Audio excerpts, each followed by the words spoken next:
کسی بھی حال میں بہرحال نہیں تھے۔ السلام علیکم۔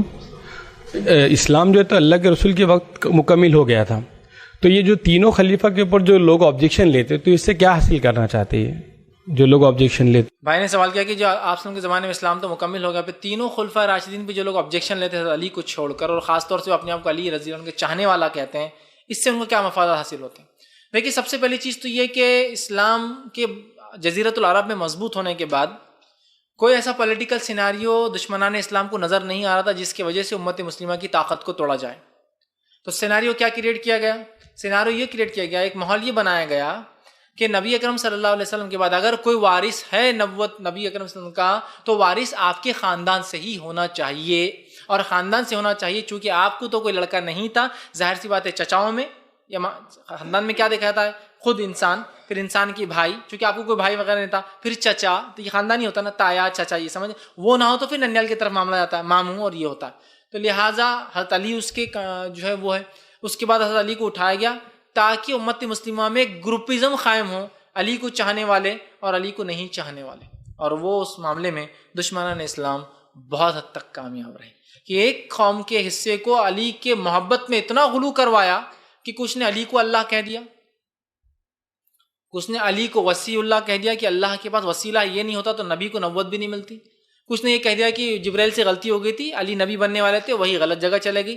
میں تو ایسے لوگوں سے سوال کرتا ہوں، میرے بھائی، رجسٹرڈ جو پوسٹ آتا ہے نا وہ غلط جگہ نہیں جاتا ہے، اور تم بول رہے ہو فرشتہ وہی غلط جگہ دے۔ احمق بیوقوف ہونے میں اس سے زیادہ کوئی بڑی بیوقوفی کی بات کہیں۔ وہ فرشتہ ہے، وہ فرشتہ معمولی نہیں، اور جس فرشتے کی خصوصیت ہے نزل بہ روح الامین، امانت دار فرشتہ ہے، اس کی اسپیشلٹی ہو، اور آپ بول رہے اس نے غلطی کیا۔ تو یاد رکھیے، یہ صرف پولیٹیکل ایک سیناریو کریٹ کر کے مسلمانوں میں رفت لانے کا وہ تھا۔ اس کے بعد پھر ایک ہوا جو علی اور اہل بیت کے اس میں اتنا غلو کر دیا، اسی کو یاد نہیں۔ پھر ایک فرقہ ناصبیہ نکلا اس زمانے میں جنہوں نے علی کو کنڈیم کرنا شروع کیا۔ ایسے بھی ایک فرقہ ناصبیہ کہتے ہیں جنہوں نے فضائل اہل بیت کے بدلے ان کو گرانا شروع کیا۔ انہوں نے کہا کہ یہ کھا لے ورنہ لوگ ان کے غلو میں جا کے آگے جائیں گے۔ ناصبیہ انہوں نے خلاف کیا، شیعوں نے سپورٹ میں کیا، ناصبیوں نے خلاف کیا۔ اہل سنت والجماعت کا موقف یہ ہے جس کا جو مقام ہے وہ دے دیا ہے، بس ختم۔ کتنے حدیث میں نے آپ کے سامنے کہ اگر میں اس کو اور رکھوں اہل سنت والجماعت کا اس معاملے میں کہ حضرت ابوبکر پہلے خلیفہ ہونا یہ طے تھا۔ نبی کی زندگی میں آپ نے آپ کو آگے بڑھایا نماز کے لیے، کئی نمازیں آپ نے پڑھائی، خود رسول اللہ نے پیچھے پڑھی۔ آپ جو جنگ احد کے اندر کہتے ہیں، اے احد حل مت، تجھ پر ایک نبی ایک صدیق، حضرت ابوبکر کا نام لے رہے، اور شہید کھڑا ہے ابوبکر۔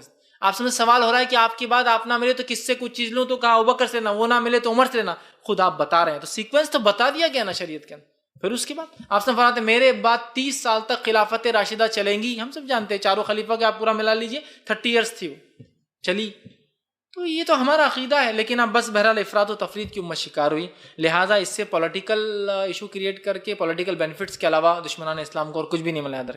اس سے کوئی ریلیجس وہ نہیں ہے کہ حضرت علی کے فضائل ہے تو حضرت ابوبکر کی بھی تو فضائل ہے، حضرت عمر کی بھی فضائل ہے، عثمان کی فضائل ہے، فضائل تو ہے نا، لیکن ایک کے فضائل کو ایسا لینا گویا دوسروں کا کچھ ہے ہی نہیں۔ ایسا میں نے ابوبکر کی صدیقی ہے، صدیق رضی اللہ عنہ کی زندگی آج بیان کی، تو اس کا یہ نہیں کہ دوسرے صحابہ کی فضائل نہیں، وہ بھی ہے، کبھی وہ تذکرہ آئیں گا تو وہ بھی بات کریں گے۔ لیکن کچھ لوگوں نے حضرت علی کو اتنا بڑھا دیا، علی سب کچھ ہے، علی ہی وسیلہ ہے، علی کے بغیر راستہ نہیں ہے۔ اگر آپ سے فرما کچھ روایتیں بیان کر دی جھوٹیاں، اگر میں علم ہوں تو علی اس کا دروازہ ہے اور فلاں ہے اور یہ ہے، اور دروازے میں سے آدمی کو 2 بار آنا پڑتا ہے، ایک بار جانے کے لیے، ایک بار واپس جانے کے لیے، فضائل پہ فضائل، پتہ نہیں کیا کیا کیا کیا ہو گئے۔ اللہ بہرحال ہم پر رحم کرے۔ تو یہ صرف ایک سیاسی مسئلہ تھا، اس کے لیے صحابہ کی جماعت میں سے ایک بھی ایسا فرد نہیں ملے گا صحابی جس نے حضرت ابوبکر کو یا تینوں میں سے کسی ایک کو بھی کنڈیم کیا ہو، انکلوڈنگ حضرت علی کو آپ نے بھی کبھی نہیں کیا۔ اور اتنا مقام تھا حضرت ابوبکر کا، حضرت عمر کا اتنا مقام تھا کہ ایک بار حضرت علی سے سوال ہوا، اور ان کے بیٹے فرماتے ہیں کہ میں نے سوال کیا